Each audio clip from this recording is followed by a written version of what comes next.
Kidney পাথরের টোটকা চিকিৎসা, যেমন পাথরকুচির পাতা খাওয়া, লেবুর রস খাওয়া, শশা খাওয়া, অথবা আমাদের অঞ্চলে মানে উত্তরাঞ্চলে একটা কবিরাজের কাছে দেখলাম যে ডাক্তার সাহেব ডাবের মধ্যে ওষুধ মানে নাম দিয়েছে ডাব ওষুধ খাওয়া, অনেকের পানি পড়া খাওয়া।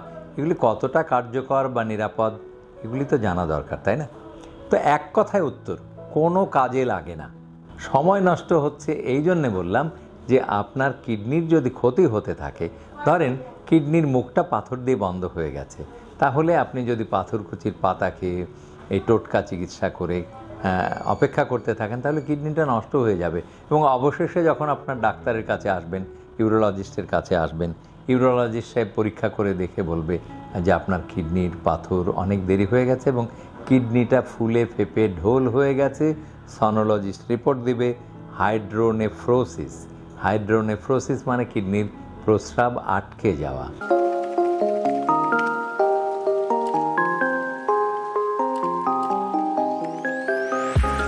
কিডনি পাথরের টোটকা চিকিৎসা, যেমন পাথরকুচির পাতা খাওয়া, লেবুর রস খাওয়া, শশা খাওয়া, অথবা আমাদের অঞ্চলে মানে উত্তরাঞ্চলে একটা কবিরাজের কাছে দেখলাম যে ডাক্তার সাহেব ডাবের মধ্যে ওষুধ মানে নাম দিয়েছে ডাব ওষুধ খাওয়া, অনেকের পানি পড়া খাওয়া।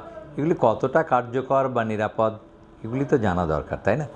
তো এক কথায় উত্তর, কোনো কাজে লাগে না।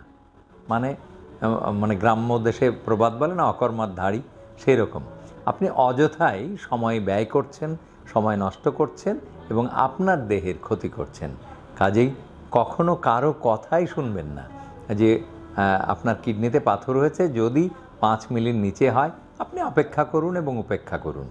যে যদি ওটা বড় হয় কখনো, তার জন্যে ইউরোলজিস্টের কাছে যান, ইউরোলজিস্ট যে পদ্ধতি বলবে সেই পদ্ধতি দিয়ে পাথরটা বের করতে হবে। কিন্তু কোনো ওষুধ দিয়ে এটা বেরোবে না, পাথরকুচির পাতা খেলেও বেরোবে না, গোটা পাথরকুচির গাছ যদি একসাথে বেঁটে আপনি খেয়ে ফেলেন তারপরেও বেরোবে না, আর লেবু রসেও পাথর কখনোই গলে বেরোবে না, আর ওই ডাব ওষুধেও কোনো কাজ হবে না। কাজেই আপনি দয়া করে টোটকা চিকিৎসা নেবেন না, এতে আপনার সময় নষ্ট হচ্ছে।